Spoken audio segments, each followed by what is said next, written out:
5வது வசனத்தை நம்முடைய தியானத்துக்கு என்று எடுத்துக்கொள்வோம். அவருடைய தாய் வேலைக்காரரை நோக்கி, அவர் உங்களுக்கு என்ன சொல்கிறாரோ அதன்படி செய்யுங்கள் என்றார். ஆமென். யோவான் 2:5 எல்லாரும் சேர்ந்து வாசிக்கலாமா?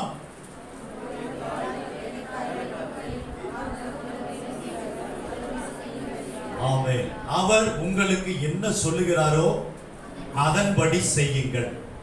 அநேக நேரங்களில் இந்த வார்த்தைகளை வசனங்களை நாம் கேட்டிருக்கிறோம். விசேஷமாய் திருமண ஆராதனைகளில் அதிகமாய் வாசிப்பார்கள், பிரசங்கிப்பார்கள். ஏதோ அந்த நாளிலே திருமணத்தில் இணைக்கப்பட போகிற கணவன் மனைவிக்காக எழுதப்பட்ட ஒரு காரியம் என்று அல்ல, எல்லாருக்கும் எழுதப்பட்ட வேத வசனம் தான். அவர் உங்களுக்கு என்ன சொல்லுகிறாரோ அதன்படி செய்யுங்கள். இயேசு நம்முடைய வாழ்க்கையில் என்ன சொல்லி இருக்கிறாரோ அதன்படி மாத்திரம் தான் நாம் செய்ய வேண்டும். அந்த கட்டளைக்கு கீழ்ப்படிய வேண்டும். கர்த்தருடைய பரிசுத்த நாமத்துக்கு மகிமை உண்டாவதாக. மனிதன் எப்பொழுதுமே எதிர்மறையாக செயல்படக்கூடியவன். செய் என்பதை செய்ய மாட்டான், செய்யக்கூடாது என்பதை செய்கிறவன்.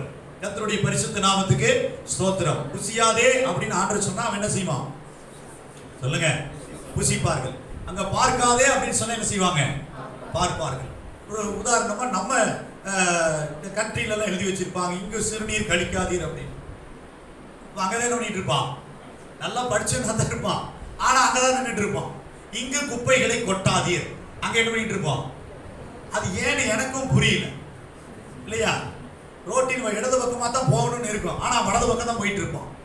எதை நம்ம செய்யக்கூடாதுன்னு சொல்றோமோ, நம்ம வீட்டில் இருக்கிற பிள்ளைகளை சொல்லி பாருங்களேன், நான் வர்ற வரைக்கும் வீட்லயே இருடா அப்படின்னு சொல்லிட்டு போனா நம்ம வரதுக்குள்ள இவன் 4 ரவுண்ட் அடிச்சுட்டு வந்துடுவான் ஊரை. அது ஏன் புத்தி அப்படி வேலை செய்யுதுன்னு தெரியல இல்லையா? கர்த்தருடைய பரிசுத்த நாமத்துக்கு ஸ்தோத்திரம். மனிதன் ஆண்டவருடைய வார்த்தையை காட்டிலும் தன்னுடைய வார்த்தைக்கும் பிசாசினுடைய வார்த்தைக்கும் அதிகமாய் கிரியை செய்கிறவன், செயல்படுகிறவன். கர்த்தருடைய பரிசுத்த நாமத்துக்கு ஸ்தோத்திரம். ஆமென். நம்முடைய மனசு என்ன சொல்லுதோ அதை சீக்கிரமா செயல்படுத்திடுவோம். நம்முடைய மாம்சம் என்ன சொல்லுதோ அதை செயல்படுத்திடுவோம். பிசாசு என்ன சொல்றோம் அதை செயல்படுத்திடுவோம். கர்த்தர் சொல்றது மாத்திரம் என்ன செய்ய மாட்டோம்? சொல்லுங்க. செய்ய மாட்டோம். இல்லைன்னா ரொம்ப தாமதப்படுத்துவோம். அல்லது அதனால ஏதாவது பிரச்சனை வர மாதிரி இருக்குதுன்னு தெரிஞ்ச உடனே செய்யற மாதிரி செய்ய ஆரம்பிச்சிருவோம். கர்த்தருடைய நாமம் மகிமைப்படுவது. முதல்ல பாருங்க, ஆதாம் ஏவாளை குறித்து பார்க்கிறோம். ஆண்டவர் சொன்னாரு, தோட்டத்தில் இருக்கிற சகல கனி விருட்சங்களையும் நீங்க என்ன செய்யலாம்? புசிக்கலாம். ஆனால் நன்மை தீமை அறியத்தக்கதான அந்த கனியை மட்டும் நீங்க என்ன செய்யாதீங்க? புசிக்காது. எல்லாத்தையும் சாப்பிட சொல்லிட்டார். ஆனா எல்லாவற்றையும் சாப்பிட்டாலும் அந்த ஆதாம் தாத்தாவுக்கும் ஏவாள் பாட்டிக்கும் ஒரு கண்ணு இருந்துட்டே இருக்குது.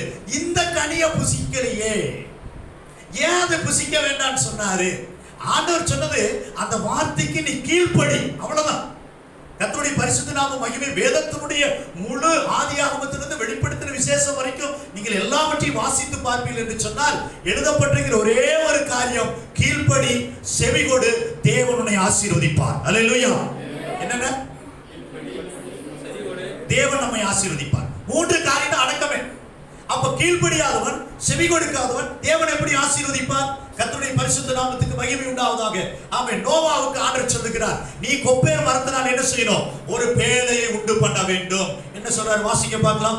ஆதியாகம புஸ்தகம் 6வது அதிகாரத்தை திருப்பிக் கொள்ளுங்கள்.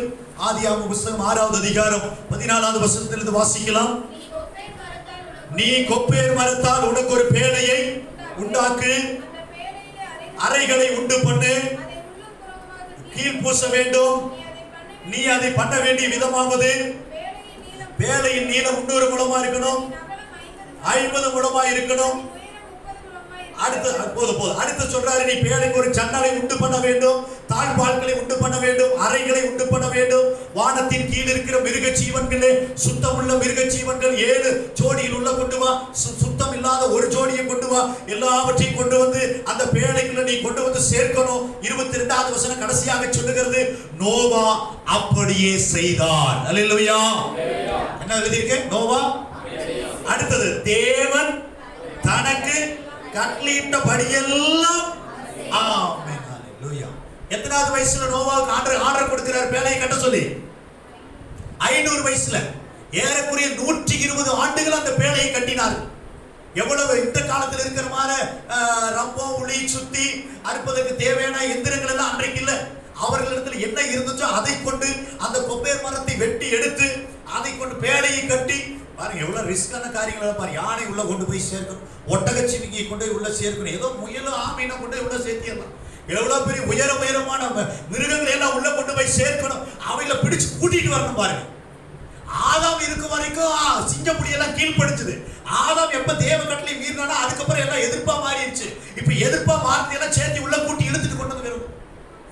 வசனம் சொல்லுது, தேவன் தனக்கு கட்டளையிட்டபடி எல்லாம் அவர் செய்து முடித்தார். அல்லேலூயா. ஆரம்ப வசனம் என்ன வாசிச்சோம்? யோவான் 2:5 மறக்க கூடாது. ஆரம்பத்தில் என்ன வச்சோம்? அவர் உங்களுக்கு என்ன சொல்லுகிறாரோ அதன்படி. இப்ப நான் சொல்றதை திருப்பி சொல்லுங்க. அவர் எனக்கு என்ன சொல்லுகிறாரோ அதன்படியே நான் செய்வேன், அவர் சொல்லுக்கு கீழ்ப்படிவேன். ஆமென். கர்த்தருடைய பரிசுத்த நாமம் மகிமைப்படுவதாக. ஒருவேளை நம்முடைய வீட்டிலே திராட்சை ரசம் குறைபட்டிருந்தா இந்த வசனத்தை மனப்பாடமா வச்சிருப்பேன்னு நினைக்கிறேன், இல்லையா? நம்ம வீட்டில் எந்த குறையும் இல்லாதனால வசனம் மறந்துருதோ. அவர் உங்களுக்கு என்ன சொல்லுகிறாரோ அதை அடுத்த ஒருத்தருக்கு சொன்னார் பாருங்க. ஆதியாகம புஸ்தகம் 12வது அதிகாரம் முதல் வசனத்தை பாருங்க. கர்த்தர் ஆபிரகாமை நோக்கி, நீ உன் தேசத்தையும் உன் இனத்தையும் தகப்பனுடைய வீட்டையும் விட்டு புறப்பட்டு நான் உனக்கு காண்பிக்கிற தேசத்துக்கு புறப்பட்டு போ. அப்புறம் 4வது வசனம் சொல்லுகிறது, கர்த்தர் ஆபிரகாமுக்கு சொன்னபடியே அவர் புறப்பட்டு போனார். அல்லேலூயா. அங்க ஒரு பரிசுத்தவான் கீழ்ப்படிந்தார், இங்க ஒரு பரிசுத்தவான் அவர் சொன்னது கீழ்ப்படுகிறார். கர்த்தருடைய பரிசுத்த நாமம் இன்னும் சொல்ல போனா ஆமென் சொல்ற அடுத்து 22வது அதிகாரத்துல ஒரு வேலையை சொன்னார் பாருங்க. ஆதியாகமம் 22வது அதிகாரம் 2வது வசனத்துல சொல்றார், அப்பொழுது அவர் உன் புத்திரனும் உன் ஏகசுதனும் உன் நேசகுமாரனுமாகிய ஈசாக்கை நீ இப்பொழுது அழைத்துக் கொண்டு மோரியா தேசத்துக்கு போய் அங்கு உனக்கு குறிக்க மலைகள் ஒன்றில்லை, அவனை தகனபடியா எடுக்கணும் அப்படின்னு சொல்லிட்டார். 3வது வசனத்துல ஆபிரகாம் அதிகாலையில் எழுந்து தேவனை நோக்கி கண்ணீரோடு ஜெபம் பண்ணி, ஆண்டவரே இந்த திட்டத்தை மாற்றி கொடுங்க, தயவு செய்து வேற எவனாவது தகனபடியா கொடுக்கிறேன்னு சொல்லி ஜெபித்தார். அல்லேலூயா. இல்ல நீங்க ரொம்ப அலர்ட்டா இருக்கீங்களா அப்படின்னு ஒரு செக்அப் பண்ணி பார்த்தேன். அதிகாலையில் எழுந்து என்ன பண்ணாரு? தன் கழுதையின் மேல் சேனை கட்டி கொண்டு தன் வேலைக்கார் 2 பேரையும் கூட்டிட்டு கடைசியா தன் குமாரன் ஈசாக்கையும் கூட்டிக் கொண்டு. அல்லேலூயா. கடினமான காரியம் இல்ல. ஆண்டவர் யாராரு எப்படி மாதிரி சோதனை பண்ணணும் அப்படிதான் சோதனை. அவர் உங்களுக்கு என்ன சொல்லுகிறார் அதன்படி. இவரு கேள்வியே கேட்கல. இவரு சாராட்ட சொன்னாரா இல்ல சொல்லாம போனாரான்னு தெரியல. போயிட்டு வரேன்னு சொன்ன மாதிரி தெரியல. எழுந்து சத்தம் எல்லாம் போயிட்டாரு. ஒரே ஒரு மகன். ஆண்டவர் தெளிவா சொல்லிட்டார், தகன பலியா கொடுக்கணும்னு. கர்த்தருடைய பரிசுத்த நாமத்துக்கு மகிமை உண்டாவதாக. எபிரேயர் புஸ்தகத்திலே ஆமென் ஆபிரகாமை குறித்து இவ்வாறாக எழுதப்பட்டிருக்கிறது. 11வது அதிகாரம் 8வது வசனத்தை வாசிக்கலாம். ஆட்கள் பகுதியில் டக்குன்னு எடுத்து வாசிப்பீங்களா? விசுவாசத்தினாலே ஆபிரகாம் தான் சுதந்திரமாக பெறப்போகிற தேசத்துக்கு அழைக்கப்பட்ட போது கீழ்ப்படிந்து தான் போகும் இடம் இன்னதென்று அறியாமல் புறப்பட்டு போனார். அல்லேலூயா. கேள்வி கேட்கல, ஓச்சனார் போயிட்டார். எங்க போறது தெரியாது, போ அப்படி ஆண்டவர் வழி காட்டுவார். அவர் உங்களுக்கு என்ன சொல்லுகிறாரோ அதன்படி மாத்திரம் செய்யுங்கள். அதுல கூட்டவும் வேண்டாம், குறைக்கவும் வேண்டாம். எக்ஸ்ட்ரா பிட்டிங்ஸ் பண்றதா நம்ம வேலையை. வண்டி வாங்கும்போது ஒரு புது வண்டி கொடுப்பான், அப்புறம் அது கூட என்ன செய்வான்? கண்ணாடி மாட்டணும், பம்பர் மாட்டணும், கீழே பெடல் மாட்டணும், அது மாட்டணும், ஹாரன் மாட்டணும். எக்ஸ்ட்ரா பிட்டிங்ஸ் வேலை. எக்ஸ்ட்ரா பிட்டிங் பார்க்கறதுக்கு எப்படித்தான் இருக்கும்? அழகாத்தான் இருக்கும். ஆனா ஒரிஜினல் அது எங்க போச்சு? கர்த்தர் உங்களுக்கு என்ன சொல்லுகிறாரோ, நமக்கு என்ன சொல்லுகிறாரோ அதன்படி மாத்திரம் தான் நாம் செய்ய கடமைப்பட்டிருக்கிறோம். நோவாவை பார்க்கிறோம், கர்த்தர் சொன்னபடியே செய்து முடித்தார். ஆபிரகாமை பார்க்கிறோம், கர்த்தர் சொன்னபடியே புறப்பட்டு போனார். மோசே குறித்து பாருங்க, வாசிக்கலாம். யாத்ராகம புஸ்தகம் 40வது அதிகாரம் 16வது வசனத்தை வாசிக்கலாம். யாத்ராகமம் 40:16. கர்த்தர் தனக்கு கற்பித்தபடியெல்லாம் மோசே செய்தார். அல்லேலூயா. அதனால எடுத்தீங்களா? 40:16. கர்த்தர் தனக்கு அந்த சீனாய் மலையில கூட்டு உட்கார வச்சு ஆண்டவர் ஆசரிப்பு கூடாரத்தை நீ இப்படித்தான் கட்டணும், எல்லாம் ஆர்டர் பிரகாரமா கொடுத்துட்டாரு. இவ்வளவு அளவு இருக்கணும், இங்க பிரகாரம் இருக்கணும், இங்க பரிசுத்த ஸ்தலம், இங்க மகா பரிசுத்த ஸ்தலம், இங்க மேஜை இருக்கணும், இங்க குத்து விளக்கு இருக்கணும், எல்லாத்தையும் சொல்லிட்டார். அந்த வசனம் சொல்லுகிறது, கர்த்தர் தனக்கு கற்பித்தபடியே மோசே செய்து முடித்தார். அல்லேலூயா. தன்னுடைய விருப்பத்தின்படி அல்லது தன்னுடைய சுய ஆலோசனையின்படி எல்லாளவும் மோசே கூட்டவே இல்லை, குறைக்கவும் இல்லை. கர்த்தர் சொன்னபடியே செய்து முடித்தார். கர்த்தருடைய பரிசுத்த நாமத்துக்கு மகிமை உண்டாவதாக. நம்ம நினைக்கிறோம் நான் சொல்றபடியெல்லாம் கர்த்தர் செய்யணும். எப்படி? திருப்பி சொல்லுங்க, நான் சொன்னதை நான் சொல்றதா அல்லது நான் சொல்றபடியெல்லாம் கர்த்தர் செய்யணும். ஆனா கர்த்தர் சொல்றபடி மாத்திரம் என்ன செய்ய மாட்டேன். சொல்லுங்க சொல்லுங்க, செய்ய மாட்டேன். அப்படியே செஞ்சா கொஞ்சம் தான் செய்வேன், அப்படி இல்லைன்னா செய்யாமலே விட்டுருவேன், அல்லது கூட்டி செய்வேன், குறைச்சு செய்வேன்.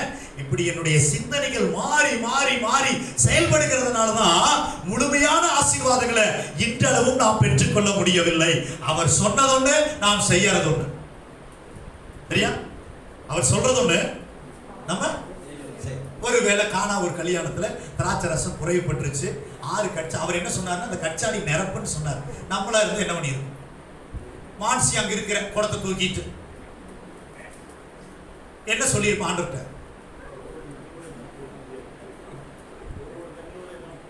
ஒரு குடம் தண்ணி கூட என்னால தூக்க முடியாது ஆண்டவரே, தயவு செய்து வானத்திலிருந்து நீங்களே என்ன பண்ணிருங்க, நிரப்புங்க ஆண்டவரே.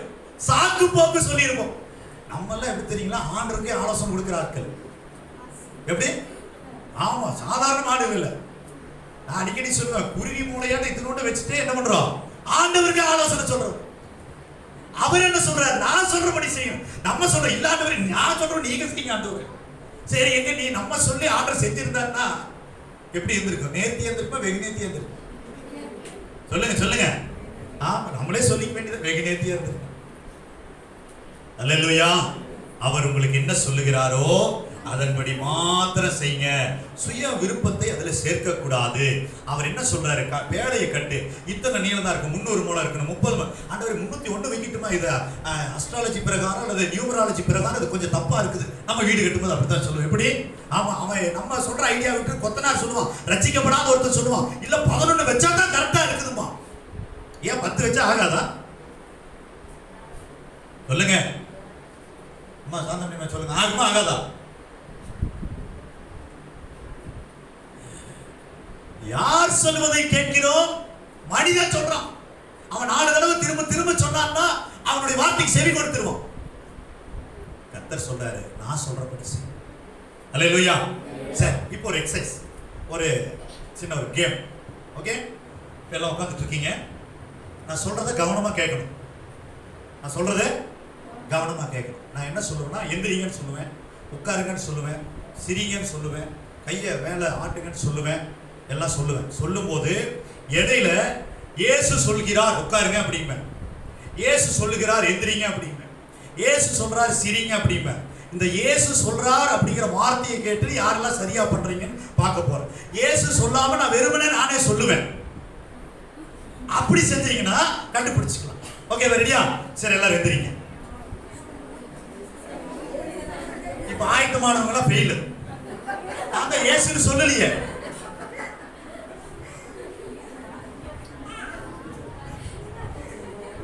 இயேசு சொல்கிறார் செய்ய எந்திரிங்கன்னு சொன்னா இல்லையா? எல்லாம் எந்திரிங்கன்னு தான் சொன்னேன். உடனே எல்லாம் இப்ப என்ன ஆயிட்டீங்க, இதுதான் நம்ம புத்திங்க, புத்தியே இதுதான். சரி, இப்ப இயேசு சொல்கிறார் எல்லாரும் எந்திரிங்க. எல்லாரும் எந்திரிச்சிட்டீங்களா? பார்க்கலாம் யார் யார் சரியா செய்றீங்க, யார் யார் அவர் சொல்றபடியே செய்றீங்களா அப்படின்னு ஒரு செக்அப் பண்ணிக்கலாம். பண்ணிக்கலாமா? பண்ணலாமா? சரி, இயேசு சொல்கிறார், எல்லாம் கண்ணை மூடுங்க, கண்ணை திறங்க. இதை திறந்தாச்சு.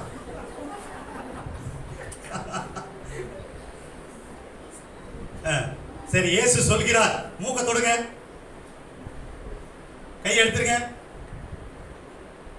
யார் கை எடுத்தது? சரி, எல்லாம் உட்காருங்க. ஓ ஓ ஓ கொஞ்சம் கொஞ்சம் ஆயத்தம் ஆச்சு. ஒரு சில ஆட்கள் ஆயத்தம் ஆகுறாங்க உட்கார்றதுக்கு. சரி, இயேசு சொல்கிறார் உட்காருங்க. ஏன் இந்த ட்ரெயின் அப் ஆகல? அது எப்பவோ நம்ம கேட்கிற மாதிரி இருக்குது. புரியுதுங்களா? அப்ப கேட்டு கேட்டு பழகி இருந்தா இயேசுங்கிற வார்த்தை வரலையே, இயேசுங்கிற வார்த்தை வரலையே, அது தோணிட்டே இருக்கும். சொன்னா ஆர்டர்ல வரலையே அப்படி சிந்தனை இருந்திருக்கும். இப்ப அந்த இயேசுங்கிற ஏதோ ஒரு தேவன் எந்திரிக்க வேண்டியது, தேவன் உட்கார்ந்துக்கு எல்லாம் எந்திரிங்க. இயேசுன்னு சொன்னா அதை கூர்ந்து கவனிக்கணும். அல்லேலூயா. அப்போ ஆபிரகாம், நோவா, மோசே அவர் சொல்றத கவனமா கேட்டுட்டு இருக்காங்க.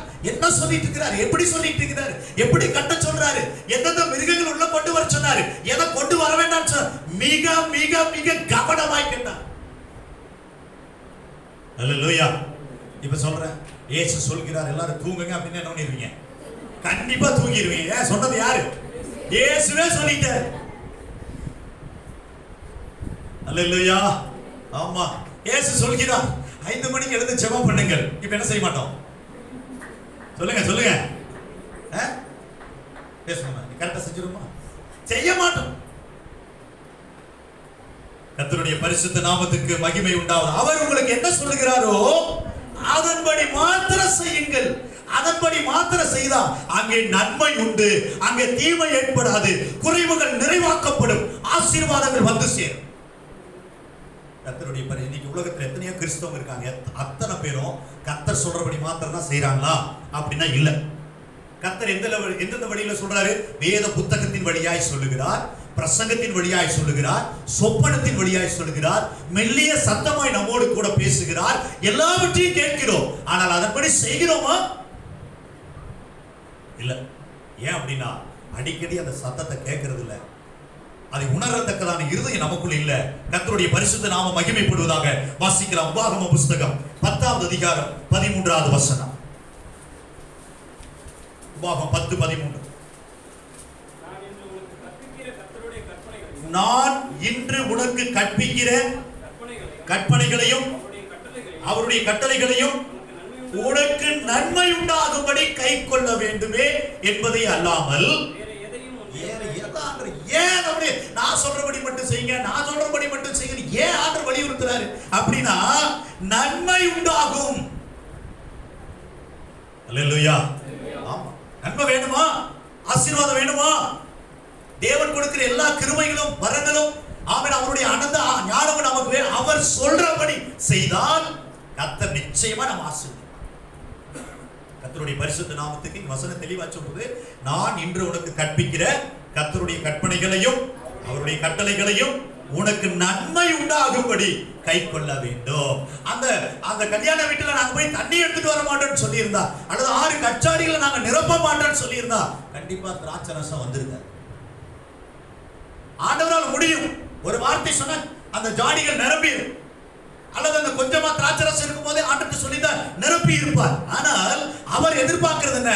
கீழ்ப்படுகிறோமா, அதன் அவர் சொன்ன வார்த்தையின்படியே செய்கிறோமா, அதை எதிர்பார்க்கிறார். ஏன்? ஆதாம் ஏவாளையும் மண்ணினால் உருவாக்கினவர், வானத்தையும் பூமி வார்த்தையினாலே சிருஷ்டித்தவர், ஒரு பேழை உண்டாக கடவுதுன்னு சொல்லி இருந்தாருன்னா பேழை வந்திருக்கா வந்திருக்காதா? சொல்லுங்க. வந்து ஏன் நோவா கூட்டு அளவு கொடுக்கணும்? 120 வருஷம் ஏன் வெயிட் பண்ணணும்? மோசேயிட்ட ஆண்டவர் சொல்ல வேண்டிய அவசியம் இல்லை. ஒரு ஆசரிப்பு கூடாரம் அவர் என்ன ஆண்டவர் பிதாவாகிய தேவன் சிந்தனையில் என்ன வச்சிருந்தாரோ அதை அப்படியே ஒரு உருவகப்படுத்தி ஒரு ஆசரிப்பு கூடாரம் உண்டாவதாக சொல்லி இருந்தாருன்னா ஒரு கூடாரம் வந்திருக்கும். ஏன் மனிதனை செயல்பட வைக்கிறார்னா என் வார்த்தையின்படி செய்கிறார்களா இல்லையா என்பதை அறிந்து கொள்ளும்படி கர்த்தருடைய. ஏன்னா நமக்குள்ள செய் அப்படிங்கிற உணர்வும் இருக்குது, செய்யாதே அப்படிங்கிற உணர்வும் இருக்குது. ரெண்டு இருக்கா? இருக்குதா இல்லையா? ஆமா. அப்ப கர்த்தர் சொன்னதுக்கு செய்யலாம், செய்யாமலும் போகலாம். செய்கிற பிள்ளைகளை தேவன் ஆசீர்வதிக்கிறார், செய்யாதவர்கள் அது இருக்கிறது அப்படியே விட்டுறார். கர்த்தருடைய பரிசுத்த நாமத்துக்கு மகிமை உண்டாக. என் அன்பு தேவ பிள்ளைகளே, ஏசாயா தீர்க்க தரிசன புஸ்தகம் 48வது அதிகாரம் 17-18 வசனங்கள் என்ன சொல்லுகிறது? வாசிக்கலாம். ஏசாயா 48:17-18. இஸ்ரவேலின் பரிசுத்தராய் இருக்கிற உன் மீட்பரான கர்த்தர் சொல்லுகிறதாவது, பிரயோஜனமாய் இருக்கிறதை நான் உனக்கு போதித்து, ஆமென் ஆமென், நீ நடக்க வேண்டிய வழியிலே உன்னை நடத்துகிற தேவனாகிய கர்த்தர் நானே. போதும் போதும். பிரயோஜனமா இருக்கிறது தான் கர்த்தர் சொல்லுவார். அப்பிரயோஜனமான காரியங்களை தேவன் ஒருபோதும் நமக்கு கட்டளையிடவே மாட்டார். நல்லா புரிஞ்சுக்கணும். நமக்கு என்ன ஆசீர்வாதம், என்ன தேவை, எப்படி அதுல நன்மை உண்டாக போகிறது, அதை குறித்து தான் தேவன் நமக்கு தெரிந்த ஞானத்தையும் தெரிந்த அறிவையும் கொடுத்து நடத்துகிறோம். கர்த்தருடைய பரிசுத்த. நான் புறப்பட்டு போக மாட்டேன். ஆபிரகாம் சொல்லி இருக்கலாம், நான் புறப்பட்டு போகலான்னு என் தேசத்தையே இருந்துறேன், என் தகப்பன் வீட்டை விட்டு நான் போக முடியாது, நான் இருக்கிற இடத்துலயே இருந்துக்கிறேன், எப்படியாவது ஆசீர்வதி. இல்ல இல்ல இல்ல, நீ புறப்பட்டு போனால் நான் உன்னை ஆசீர்வதிக்கவே ஆசீர்வதிப்பேன், உன் பேரை பெருமைப்படுத்துவேன், பூமியில் உள்ள வம்சங்கள் எல்லாம் உனக்குள்ள ஆசீர்வதிக்கப்பட்டு இருக்கும். என்னென்ன ஆசீர்வாதம் கூட 7 விதமான ஆசீர்வாதங்கள் நான் இருக்கும். என்ன செய்யணும்? போகணும். அவர் உங்களுக்கு என்ன சொல்லுகிறாரோ அதன்படி மாத்திரம் செய்யும். சுய விருப்பத்தின்படி செய்யக்கூடாது. நம்ம இஷ்டப்படி என்ன செய்யக்கூடாது? ஒரு காலம் செய்யக்கூடாது. கர்த்தருடைய பரிசுத்த நாமத்துக்கு மகிமை உண்டு. ஆதியாகமம் புத்தகம் 3வது அதிகாரம் 4-5 வசனங்கள் என்ன சொல்லுகிறது? நீங்கள் சாகவே சாவதில்லை, நீங்கள் இதை புசிக்கும் நாளிலே உங்கள் கண்கள் திறக்கப்படும் என்றும் நன்மை தீமை அறிந்து. இத சொன்னது யாரு? சொல்லுங்க சொல்லுங்க. சரி, அது நேர் ஆப்போசிட்ல வசனத்துல 17வது வசனத்துல பாருங்க. ஆனாலும் நன்மை தீமை அறியத்தக்க விருட்சத்தின் கனியை புசிக்க வேண்டாம், அதை புசிக்கும் நாளில் சாகவே அது கர்த்தர் சொன்னது. இவன் என்ன சொல்றான்? சாகவே சாவதில்லைன்னு சொல்றான். ஆண்டவர் சொல்றாரு பாவத்தின் சம்பளம் மரணம். பிசாசு சொல்றான் இல்ல இல்ல, உனக்கு மரணமே கிடையாது, என்ன வேணாலும் செய்யலாம், பாவத்தை செய், அநியாயத்தை செய். மனுக்குள்ள எதுக்கு கீழ்ப்படுகிறது? கர்த்தருடைய வார்த்தைக்கா பிசாசுடைய வார்த்தைக்கா? நாம் எதுக்கு கீழ்ப்படுகிறோம்? கர்த்தருடைய வார்த்தைக்கு மாத்திரம் தான் கீழ்ப்படும். வசனம் சொல்றதுக்கு மட்டும் தான் கீழ்ப்படும். என்ன சாந்தியமா சொல்றீங்க? எதுக்கு கீழ்ப்படியணும்? ஆமென், அல்லேலூயா. திடீர்னு பேத்தி சொல்லுவா நாளைக்கு பெருசாகி, பாட்டி நீ இப்படி செஞ்சேன்னு வச்சுக்க அப்படிமா கேட்காதீங்க. அவர் உங்களுக்கு என்ன சொல்லுகிறாரோ அதன்படி மாத்திரம் செய். புதிய ஏற்பாட்டு காலத்துல பாருங்களேன், ஆண்டவர் சொல்றாரு சில சீடர்களை பார்த்து, லேவியை பார்த்து சொல்றாரு என்னை பின்பற்றி வா. உடனே அவர்கள் தங்கள் வலைகளை விட்டு அவருக்கு பின் சென்றார்கள். ஆயத்துறையில் உட்கார்ந்து கொண்டிருக்கிற மத்தேயை பார்த்து சொல்ற என்னை பின்பற்றி வா. எல்லாம் ஆண்டவர் சொல்றாரு உங்களுக்கு எதிரே இருக்கிற கிராமத்துக்கு போங்கள், அங்கே கட்டி இருக்கிற ஒரு கழுதையை காண்பீர்கள், அவர் அவிழ்த்து கொண்டு வாருங்கள் சொன்னாரா? சீசர் 2 பேர் போனாங்க, அதே மாதிரி பார்த்தாங்க, அவர் சொன்னபடியே போய் அழுத்துட்டு வந்தாங்க. இன்னொரு இடத்துல சொல்றாரு, நீங்க அந்த நகரத்துக்குள்ள பிரவேசிக்கும் போது ஒரு மனுஷன் தண்ணி குடத்தை தூக்கிட்டு போவான், அவன் பின்னாடியே போங்க, அங்க போய் சொல்லுங்க ஆண்டவருக்கு பஸ்கா பண்ணி ஆயத்தம் பண்ணணும், எங்கன்னு சொல்லுங்க, இடத்தை காண்பிப்பான், ஆயத்தம் பண்ணிருங்க. அங்க எல்லாம் ஆயத்தம் பண்ணிருக்க, எல்லாம் ரெடியா இருக்க. போய் செய்தார்களா இல்ல? சொல்லுங்க சொல்லுங்க. அவர் சொன்னபடியே கழுதை அவிழ்த்து கொண்டு வந்தார்கள், பஸ்காவை ஆயத்தம் பண்ணினார்கள். விட்டுட்டு வான்னு சொன்ன எல்லாத்தையும் விட்டுட்டு வந்துட்டாங்க. கர்த்தருடைய பரிசுத்த நாமம். ஆண்டவர் சொல்றாரு ஆழத்துல கொண்டு போய் வலைய போடுங்கிறார். லூக்கா எழுதின சுவிசேஷம் 5வது அதிகாரத்துல சொல்றாரு ஆழத்துல கொண்டு போய் என்ன செய்யுங்க? வலைய போடுங்க. யோவான் 21ல சொல்றாரு படகின் வலது பக்கமா வலைய போடுங்க. என்னென்ன ஆண்டவர் சொன்னாரோ அதை அப்படியே செய்தார்கள். வலை நிரம்ப மீன்களை பிடித்தார்கள். அல்லேலூயா சொல்லுங்க உற்சாகமாய். வலது பக்கம் போடுனா நம்ம என்ன செய்யணும்? இடது பக்கம் போடணும். ஆழத்துல கொண்டு போய் போடுனா ஆழம் இல்லாத இடத்துல போட்டுறணும். ஆண்டவர் சொல்றார் நீ ஆழத்துல போடு. அவரும் சொல்லிட்டார், அவர் பிரச்சனையை சொல்லிட்ட. பேதுரு என்ன சொன்னார்? ஐயரே நான் முழுதும் பிரயாசப்பட்டோம், ஒன்று அகப்படல. அப்புறம் அடுத்த வருஷம் என்ன சொல்லுதுங்க? சொல்லுங்க, யாரை கம்ப்ளீட் பண்ணீங்கன்னா உங்களுக்கு ஒரு பரிசு தரேன்.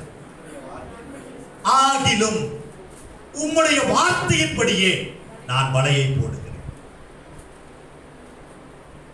ஏன் நம்ம எல்லாம் ஆண்டர் இந்த மாதிரி சொல்றது இல்லைன்னா நம்ம ஆண்டருக்கே ஐடியா கொடுத்துருவோம்.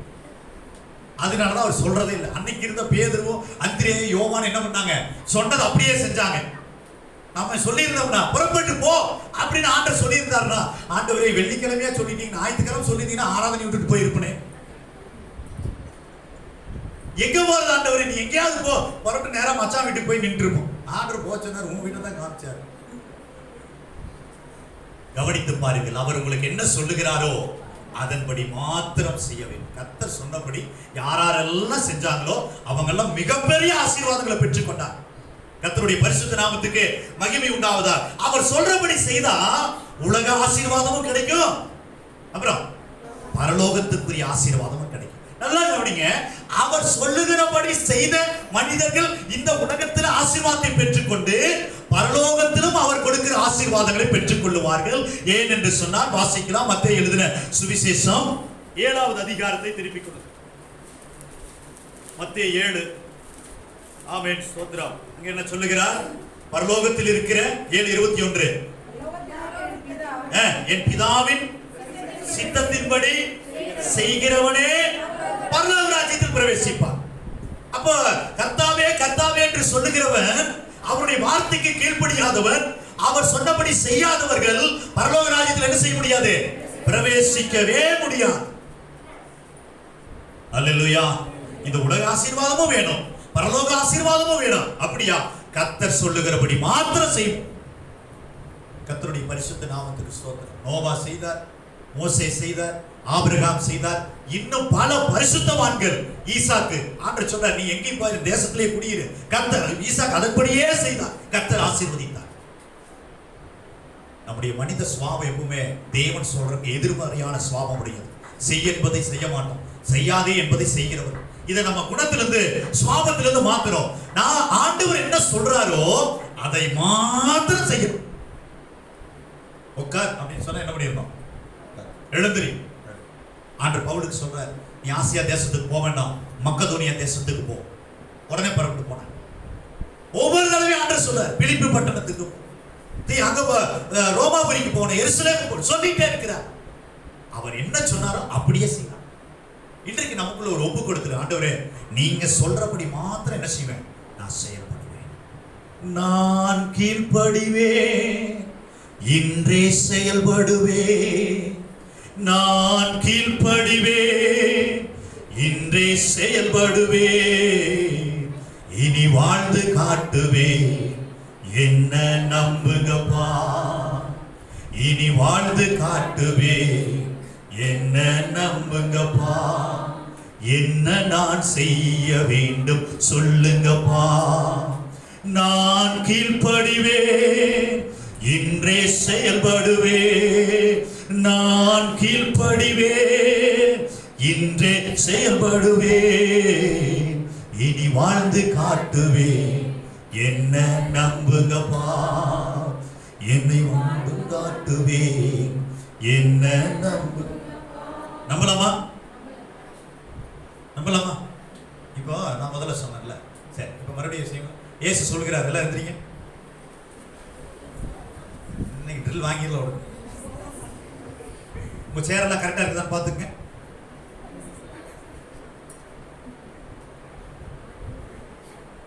சரி, இயேசு சொல்கிறார், எல்லாரும் சிரிங்க, எல்லாரும் அமைதியா இருங்க, எல்லாரும் கையில சிரிக்கத்தானே சொன்னேன். இப்ப சிரிக்காம அமைதியா நின்று இருக்கிறீங்களே. ஒவ்வொரு தடவை இப்படி எக்ஸசைஸ் கொடுத்தா சபை எப்படி இருக்கும்? ஆமா. சரி, எல்லாரும் உட்காரு. சரி, இயேசு சொல்கிறார் உட்காரு. பரவாயில்ல, கொஞ்சம் விழிப்பாயிட்டீங்க போல தெரியுது. ஒருவேளை என்ன கூப்பிட்டு அங்க உட்கார வச்சு நீங்க சொன்னாலும் நானும் அதே மிஸ்டேக் தான் பண்ணுவேன். புரியுதுங்களா? இங்க நின்றுட்டு நான் கமெண்ட் பண்றதுனால எல்லாம் சரியா செய்யறது அர்த்தம் இல்ல. நான் உங்க இடத்துல உட்காந்துட்டு இங்க ஒருத்தர் கமெண்ட் பண்றாருன்னு சொன்னா நான் என்னதான் பண்ணுவேன்? எந்திரினா உட்காருவேன், உட்காருனா எந்திரிப்பேன் இல்ல. கர்த்தருடைய பரிசுத்த நாமத்துக்கு மகிமை உண்டாவதா. என் அன்பு தேவ பிள்ளைகளே, கர்த்தர் சொல்றபடி செய்தால் முதல் ஆசீர்வாதம், பாதுகாக்கப்படுவோம். அல்லேலூயா. கர்த்தர் சொல்றபடி செய்தால் நோவாட் என்ன சொன்னாரு? எத்தனை முழம் நீளம், எத்தனை முழம் அகலம், எத்தனை முழம் உயரம்? கிளமன்ஸ் எல்லாம் பதில் சொல்லிட்டு இருக்கிற பாருங்க.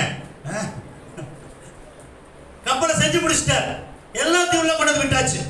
அப்போ 7வது அதிகாரம் 7வது அதிகாரம் 13வது வசனம், ஆதியாகமம் 7:13. அன்றைய தினமே நோவாவும் நோவாவின் குமாரரும், ஆமென், சேம் காம் யாப்பேத்தும் அவர்களுடனே மனைவியும் 3 மனைவிகளும் பேழைக்குள் பிரவேசித்தார்கள். அல்லேலூயா. இனி ஒரு பெருமழை வரப்போகிறது. வானத்தின் மதங்கள் திறக்க போகிறது, பூமியின் ஆழங்கள் திறக்க போகிறது. 40 நாள் இரவும் பகலும் மழை பெய்ய போகிறது.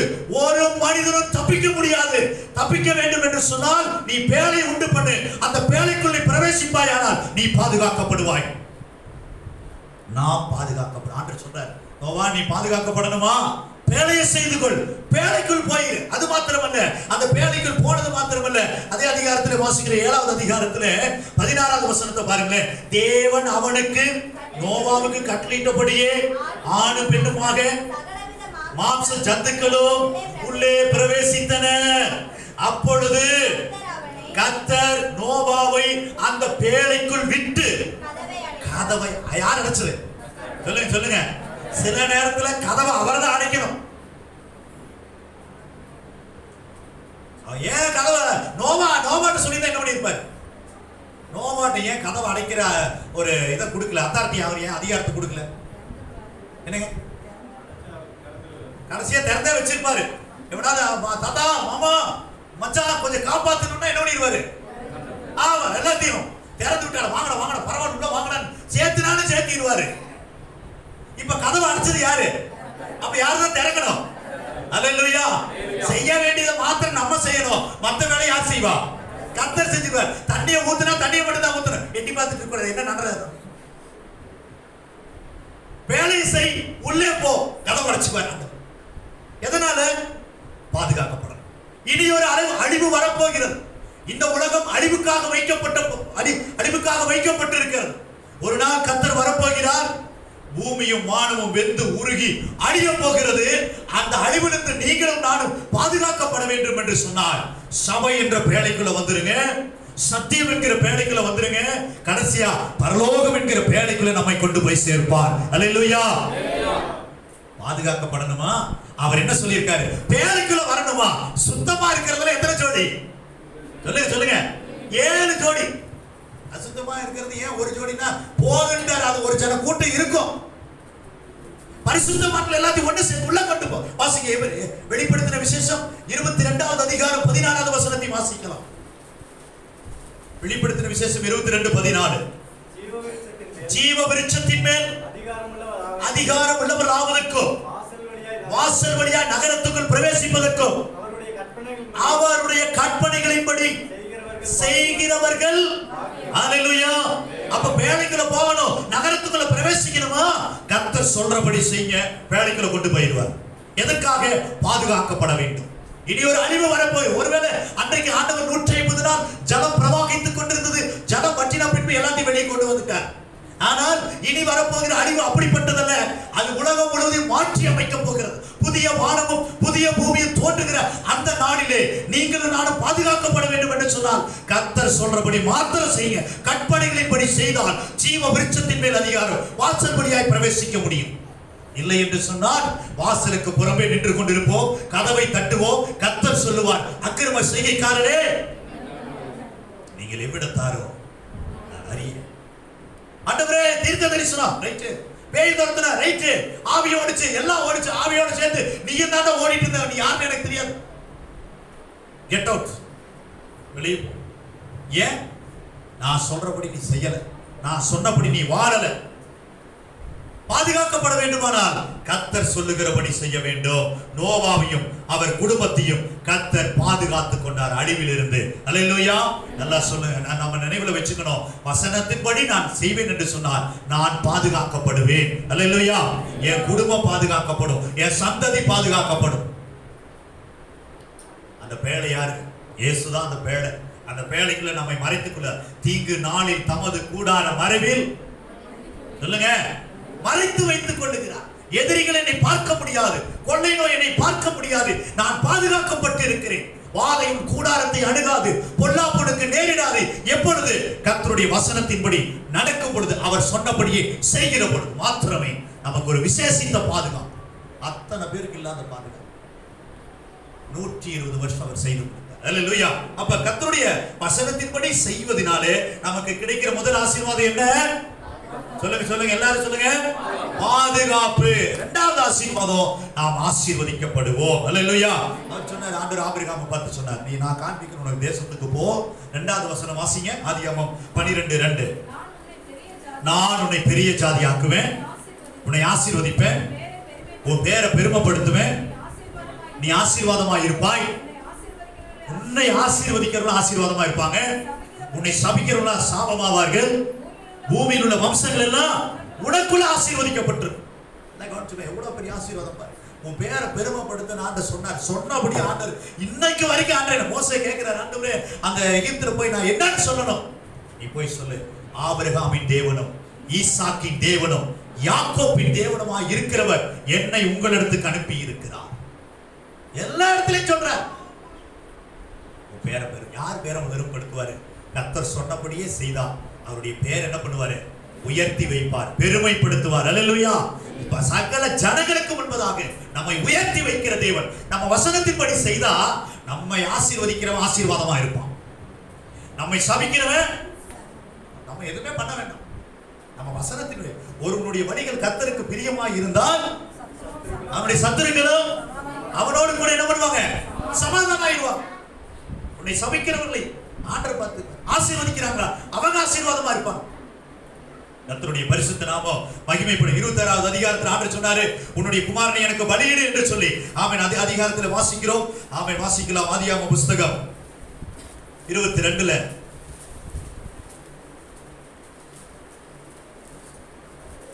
22வது அதிகாரத்துல 16வது வசனம் பாருங்க. நீ உன் புத்திரன் என்றும் உன் ஏக சுதன் என்றும் பாராமல் அவனை ஒப்பு கொடுத்து இந்த காரியத்தை செய்தபடியினால் நான் உன்னை ஆசீர்வதிக்கவே ஆசீர்வதிப்பேன். எல்லாரும் சேர்ந்து வாசிக்க பார்க்கலாம். நான் உன்னை ஆசீர்வதிக்கவே ஆசீர்வதிப்பேன்.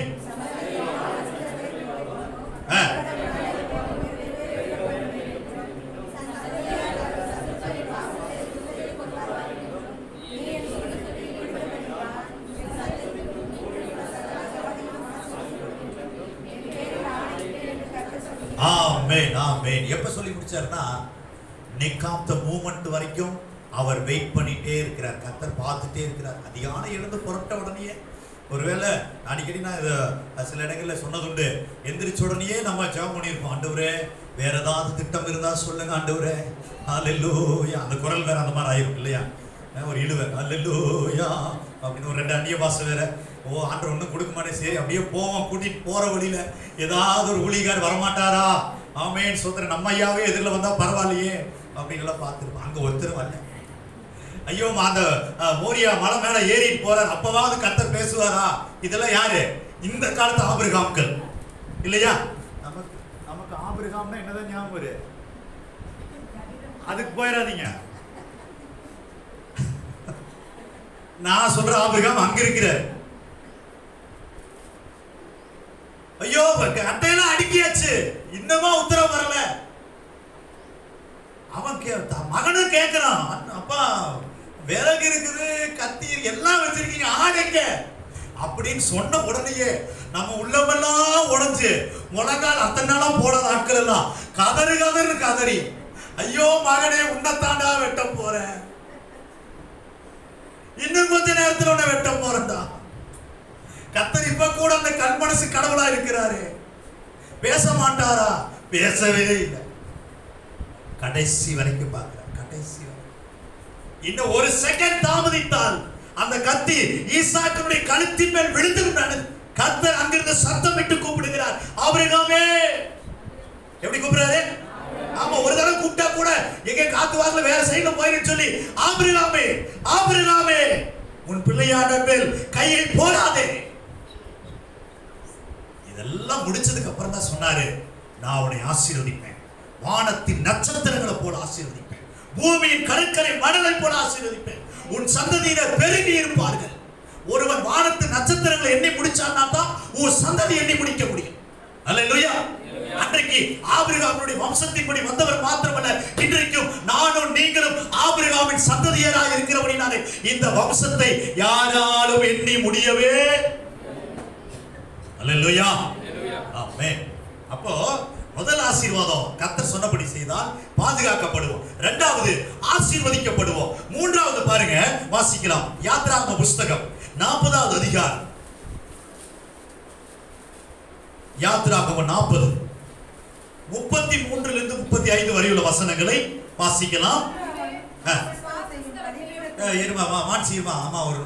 வாசிங்க. பின்பு வாசஸ்தலத்தையும் பலிபீடத்தையும் சுற்றி பிரகாரத்தையும் நிறுத்தி தொங்குதிரையும் தொங்க வைத்தான். இவ்விதமாய் கர்த்தர் சொன்னபடியே மோசே எல்லா வேலையும் முடித்து விட்டார். அப்பொழுது எல்லாரும் அந்த வசனத்தை சேர்ந்து வாசிக்கலாமா? அப்பொழுது ஒரு மேகம் ஆசரிப்பு கூடாரத்தை மூடினது, கர்த்தருடைய மகிமை, ஆமென், மேகம் அதின் மேல் தங்கி கர்த்தருடைய மகிமை வாசஸ்தலத்தை நிரப்பினதால் மோசே ஆசரிப்பு கூடாரத்துக்குள் பிரவேசிக்க கூடாமல் இருந்தார். ஹல்லேலூயா. இப்போ கர்த்தர் சொன்னபடியே செய்தா அங்க வசனம் சொல்லுது, மகிமை நம்மை மூட ஆரம்பிக்கும், மகிமை நம்மை நிரப்ப ஆரம்பிக்கும், நம்முடைய குடும்பத்தை நிரப்போம், சபையை நிரப்போம், நம்முடைய ஆவி ஆத்துமா சரீரத்தை கர்த்தருடைய மகிமை நிரப்போம். மேக ஸ்தம்பம் இறங்கி வரும், அக்கினி ஸ்தம்பம் இறங்கி வரும். கர்த்தருடைய பரிசுத்த நாமத்துக்கு மகிமை உண்டாவதாக. அந்த மகிமையை நம்ம தாங்கவே முடியாது. கர்த்தருடைய பரிசுத்த நாமத்துக்கு மகிமை உண்டாவதா. தம்பி இந்த ரெண்டு சுவிட்சை வந்து ஆஃப் பண்ணுங்க. கரண்ட் ஆஃப் ஆயிடுச்சு சொன்னா உடனடியா ஆம்பிளிஃபையருடைய சுவிட்ச் ஆஃப் பண்ணுங்க. எப்பொழுது மகிமை வெளிப்பட்டது? கர்த்தர் சொன்னபடியே மோசே செய்து முடித்தார். செய்து முடித்த போது மகிமை வெளிப்பட்டது. இன்னைக்கு நம்முடைய வாழ்க்கையில மகிமை வெளிப்படாம போனதுக்கு காரணம் என்னன்னா, சொல்லி முடிங்க, சொன்னபடி செய்யவே இல்லை. ஆனா என்ன கேட்கிறோம்?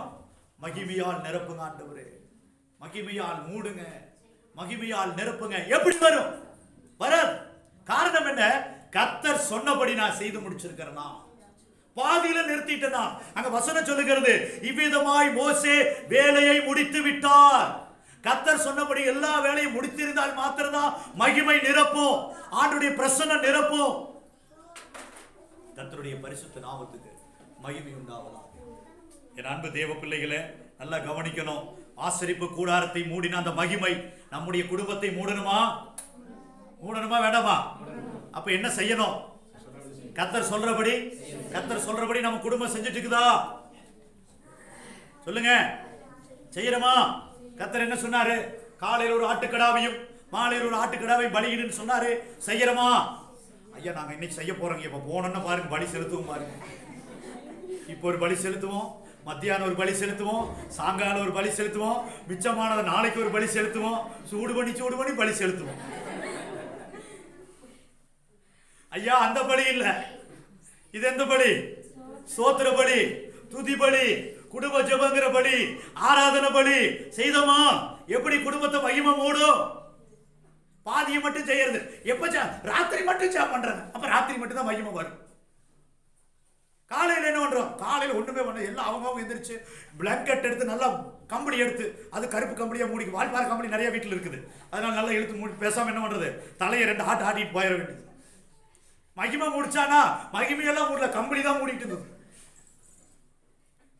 என் அன்பு தேவ பிள்ளைகளே, நம்முடைய குடும்பத்தை எது மூடணும்? மகிமை மூடணும், தெய்வ பிரசன்னம் மூடணும். அல்லேலூயா. சரி, முதல் ஆசீர்வாதம் என்ன? கர்த்தருடைய வார்த்தையின்படி செய்தால் என்ன ஆசீர்வாதம்? இரண்டாவது, மூணாவது மகிமை வெளிப்படும். அல்லேலூயா. நாலாவது ஒரு ஆசீர்வாதத்தை பாருங்க. மத்தேயு எழுதின சுவிசேஷம் 7வது அதிகாரத்தை திருப்பிக் கொள்ளுங்க. மத்தேயு 7 24 25 வசனங்கள் என்ன சொல்லுகிறது? ஆகையால் நான் சொல்லிய இந்த வார்த்தைகளை, ஏமா ஈர்மா நீயே வாசிட்டு இருக்கிற, அந்த பக்கம் கொஞ்சம் இது கொடுங்க, பேலன்ஸ் கொடுங்கம்மா. வாசிங்க, வேற ஒருத்தர் வாசிங்க. ஆகையால் நான் சொல்லிய அந்த வார்த்தைகளை கேட்டு இவைகளின்படி செய்கிறவன் எவனோ அவனை கண்மலையின் மேல் தன் வீட்டை கட்டின. அப்போ கர்த்தர் சொல்றபடி செய்யறவங்களுக்கு என்ன ஒரு ஆசீர்வாதம்? அவங்கதான் யாரு? புத்தியுள்ளவர்கள், புத்தியுள்ள மனுஷன், புத்தியுள்ள ஸ்திரீ. கர்த்தர் சொல்றபடி செய்யாதவங்களுக்கு என்ன இல்ல? சொல்லுங்க, அங்கேயே வசனம் இருக்கு இல்லையா? புத்தி இல்லைன்னா அவன் வீட்டை எங்க கட்டுறான்? ஒரு மனுஷன் இருக்கிறான், அவன் எங்க கட்டினான்? மணல்ல கட்டுறான். அந்த புத்தியுள்ள மனுஷனுக்கும் அது ஒரே பிரச்சனை தான், புத்தி இல்லாத மனுஷனுக்கும் ஒரே பிரச்சனை தான். ஆனா புத்தியுள்ள மனுஷன் என்ன பண்ணியிருந்தான்? கர்த்தர் என்ன சொன்னாரோ அதன்படியே தன் வீட்டை கட்டி இருந்தான்.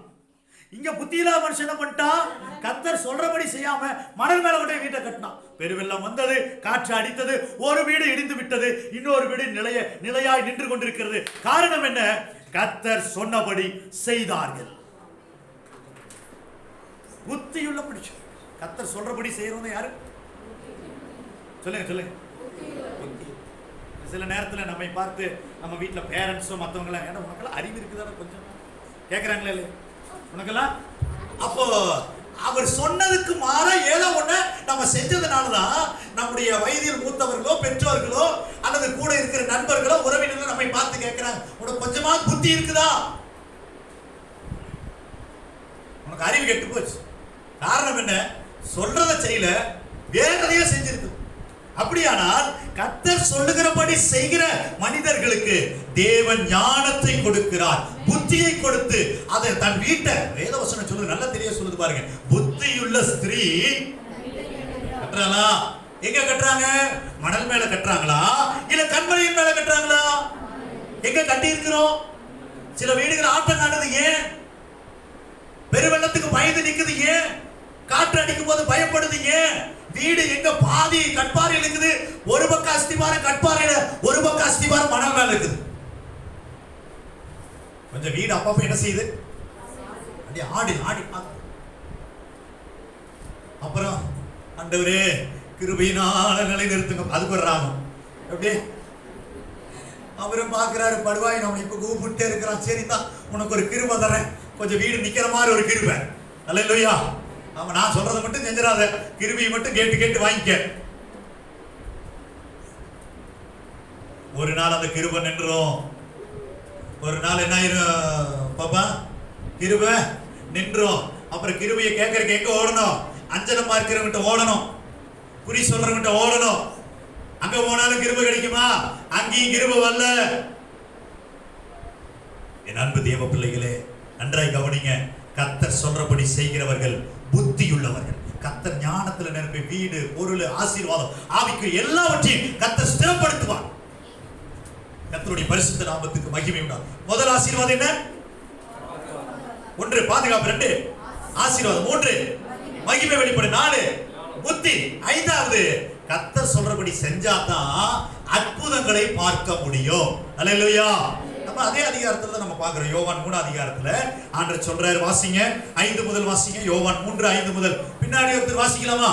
சாதியமா வாசிக்கிறீங்களா? கண்ணாடி எது வேணுமா? வாசிக்கிறீங்களா? 5வது வசனத்துல வாசிங்க. 5 2 5. அவருடைய தாய் வேலைக்காரரை நோக்கி, அவர் உங்களுக்கு என்ன சொல்லுகிறாரோ அதன்படி செய்யுங்கள் என்றார். யூதர்கள் சுத்திகரிக்கும் முறைமையின்படியே ஒவ்வொன்றும் 2 அல்லது 3 குடம் தண்ணீர் கொள்ளத்தக்கதாக 6 கச்சாடிகளை அங்க வைத்திருந்தார்கள். இயேசு வேலைக்காரரை நோக்கி, தண்ணீரை நிரப்புங்கள் என்றார். நிரப்பினார்கள், நிறைய நிரப்பினார்கள். ஆமென். பந்தி விசாரிப்புக்காரனிடத்தில் கொண்டு போங்கள். அவர்கள் கொண்டு போனார்கள். எங்கே இருந்து வந்ததென்று வேலைக்காரருக்கு தெரிந்ததே என்று தெரியாததினால் அந்த சூப்பர்வைசரை பார்த்து சூப்பர்வைசர் கேட்கிறாரு, அந்த கல்யாணத்தை ஏற்பாடு பண்ண அந்த மணவாளனை பார்த்து கேட்கிறாரு, எந்த மனுஷனும் முன்பு நல்ல திராட்சரசத்தை கொடுத்து ஜனங்கள் திருப்தி அடைந்த பின்பு ருசி குறைந்ததை கொடுப்பார், நீரோ இந்த நல்ல ரசத்தை இதுவரைக்கும் வைத்திருந்தீரே என்றார். அல்லேலூயா. தரமான திராட்சரசம். கரங்களை தட்டி கர்த்தரை மகிமைப்படுத்துங்க. என்ன திராட்சரசம்? தரமான திராட்சரசம், ஃபர்ஸ்ட் குவாலிட்டி திராட்சரசம். எங்கிருந்து வந்தது? திராட்சை பழத்திலிருந்து அல்ல, தேவனுடைய வார்த்தையிலிருந்து வந்தது. தேவனுடைய வார்த்தைக்கு என்ன செய்தார்கள்? கீழ்ப்படிந்தார்கள். எல்லாம் கவனிங்க, ஒரு காரியத்தை நம்ம ஒவ்வொரு நாள் செஞ்சுட்டே இருந்திருப்போம், அதெல்லாம் ருசியா இருந்திருக்காது. தேவன் சொன்னபடி ஒரு காரியத்துக்கு கீழ்ப்படிஞ்சு பாருங்க, அது மிகுந்த ஆசீர்வாதத்தை கொண்டு வரும். எல்லாம் பாப்போம், அடடா இவ்வளவு நாளா இது தெரியாம போச்சு, இவ்வளவு நாளா செய்யாம விட்டுட்டோமே. இப்ப நான் அந்த அதிகாரத்தை வாசிக்கும் போது எனக்கு ஒரு யோசனை தோணுது, பேசாம முதல்லயே வெறும் கச்சாடியை வச்சிருந்தா அவர் சொல்லியிருப்பார், நிரப்புகன்னு சொல்லியிருந்தா ஃபர்ஸ்ட் இருந்தே என்ன பண்ணிருக்கலாம், நல்ல திராட்சை ரசமா கொடுத்திருக்கலாம். இல்ல, நம்ம பெரும்பாலான நேரங்கள் அப்படித்தான் யோசிக்கிறோம். ஐயோ பேசாம ஆரம்பத்திலிருந்தே கர்த்தருடைய வார்த்தைக்கு செவி கொடுத்திருந்தா நான் நல்லா இருந்திருப்போமே, நான் ஆசீர்வாதமா இருந்திருக்கலாமே, பாதி நேரம் என் விருப்பத்தின்படியே நான் போயிட்டேனே அவர் சொல்றபடி செய்யவே இல்லையே. அவர் எத்தனையோ காரியங்களை சொன்னாங்களே, அங்க பிரசங்கத்துல சொன்னாங்க, டிவியில பிரசங்கம் பண்ற பாஸ்டர் எங்கிட்ட தான் பேசினாரு, சர்ச்சில் பேசினாரு, பாடல் மூலமா பேசினாரு, சொப்பன தரிசனத்துல பேசினாரு, மெல்லிய சத்தமா பேசினாரு. நான் என்ன செய்யவே இல்லை. சொல்லுங்க சொல்லுங்க. ஆமே. நீதிமொழிகளின் புஸ்தகத்தை வாசிக்கலாம். 3வது அதிகாரத்தை திருப்பிக் கொள்ளுங்கள். நீதிமொழிகள் 3வது அதிகாரம், 5வது அதிகாரம் 11 வாசிங்க. முடிவிலே உன் மாம்சமும் உன் சரீரமும் உருவழியும் போது. ஒரு நிமிஷம், இந்த வசனத்தை எல்லாருமே சேர்ந்து வாசிக்கலாமே. நீதிமொழிகள் 5:11 வாசிங்க. முடிவிலே உன் மாம்சமும் உன் சரீரமும் உருவழியும் போது நீ துக்கிப்பாய். ஐயோ, போதகத்தை நான் வெறுத்தேனே, கடிந்து கொள்ளுதல் என் மன அலட்சியம் பண்ணிடுதே. என் போதகருடைய சொல்லை நான் கேட்க. போதகர் யாரு? பிரதான போதகர். இயேசு சொன்னதை கேட்கல. எனக்கு சபைக்கு போதகராய் கொடுத்த பாஸ்டருடைய பேச்சை கேட்கல. எனக்கு உபதேசம் பண்ணினவர்களுக்கு என் செவியை சாய்க்காமல் போனேனே. சபைக்குள்ளோ சங்கத்துக்குள்ளோ கொஞ்சம் குறைய எல்லா தீமைக்கும் உள்ளானேன் என்று முறையிடுவாய். ஒரு விடிவு காலம் இல்ல. எப்ப தெரியுமா? முடிவிலே உன் மாம்சம் உருவழியும் போது. என் அன்பு தேவ பிள்ளையே, அந்த நிலைமைக்கு வேண்டாம். கர்த்தர் சொல்றபடி செஞ்சிட்டா முதல்ல ஆசீர்வாதமே பார்த்தோம், பாதுகாப்பு. சொல்லுங்க, பாதுகாப்பு. கொண்டு சேர்த்திடுவார். நம்ம எங்க பாதுகாப்பா வைக்கணுமோ அங்க கொண்டு போய் சேர்த்திடுவார். அப்ப நம்ம இந்த கதறல் அவசியம் இல்லை. இல்லைன்னு சொன்னா கதற வேண்டிய ஒரு சூழ்நிலை வந்து, கைவிடப்பட்ட ஒரு சூழ்நிலை வந்து. காரணம் என்ன? கர்த்தர் சொன்னபடி செய்யல. கர்த்தர் என்ன சொல்றாரு? என் வார்த்தையின்படி செய், என் கட்டளைகளின்படி செய், என் கற்பனைகளின்படி செய். எல்லா சின்ன காரியமா இருந்தாலும் சரி, பெரிய காரியமா இருந்தாலும் சரி, யார் சொல்றதான் செய்யணும்? சொல்லுங்க சொல்லுங்க. கர்த்தர் சொல்றத மாத்திரம் தான் செய்யணும். வேற யார் சொல்றதை என்ன செய்யக்கூடாது? செய்யக்கூடாது. முதல்ல ஒரு காரியத்தை செய்யணும்னா அது கர்த்தர் என்ன சொல்லி இருக்கிறார் அதை பார்க்கணும். வேத ஆலோசனைகள், போதகருடைய ஆலோசனைகள், பரிசுத்தவானுடைய ஆலோசனைகள், ஆவியானவராலே வழிநடத்தப்படுகிற மனிதனுடைய விசுவாசியுடைய ஆலோசனைகளை கேட்கணும். உலகம் சொல்றபடி என்ன செய்யக்கூடாது? கேட்கக்கூடாது. உறவு சொல்றபடி எந்த ஜென்மத்திலையும் கேட்கக்கூடாது. சரிங்களா? நமக்கு ஒரே ஒருத்தர் இருக்கிறார், டீச் பண்றது. எப்படி செய்யணும், என்ன செய்யணும், எப்ப செய்யணும், யார் மூலமா செய்யணும், எல்லாத்தையும் சொல்லிக் கொடுப்பதற்கு நமது ஆண்டவராக இயேசு இருக்கிறார். அல்லேலூயா. அவர் எழுதி கொடுத்த வேத புத்தகம் இருக்கிறது. ஆவியானவர் இருக்கிறார். என் அன்பு தேவ பிள்ளைகளே, அவர் உங்களுக்கு என்ன சொல்லுகிறாரோ அல்லது அவர் நமக்கு என்ன சொல்லுகிறாரோ அதன்படி செய்வோம் என்று சொன்னால் நாம் பாதுகாக்கப்படுவோம், நாம் ஆசீர்வதிக்கப்படுவோம், மகிமை வெளிப்படும், புத்தியாய் நடந்து கொள்ள ஆரம்பிப்போம். கடைசியாக பார்க்கிறோம் என்னது? என்ன ஆசீர்வாதம்? அற்புதங்கள் நடக்கும். அல்லேலூயா. அற்புதம் நடக்குமா நடக்காதா? நடக்கும். அவர் சொல்றபடி செஞ்சா. இல்லைன்னு சொன்னா அற்புதம் நடக்காது. இந்த ஆசீர்வாதங்களை சுதந்திரித்துக் கொள்ள வேண்டும் என்று சொன்னால் இனி வரக்கூடிய இதுவரைக்கும் நம்ம செஞ்சிருப்போம். இனி என்ன செய்வோம்? கர்த்தருக்குள்ள பலப்பட்ட ஆண்டவரே, நீங்க சொல்றத மாத்திரம் நான் செய்ய மாட்டேன். அப்படி எழுதி ஜெபிக்க ஆரம்பிக்கலாம்.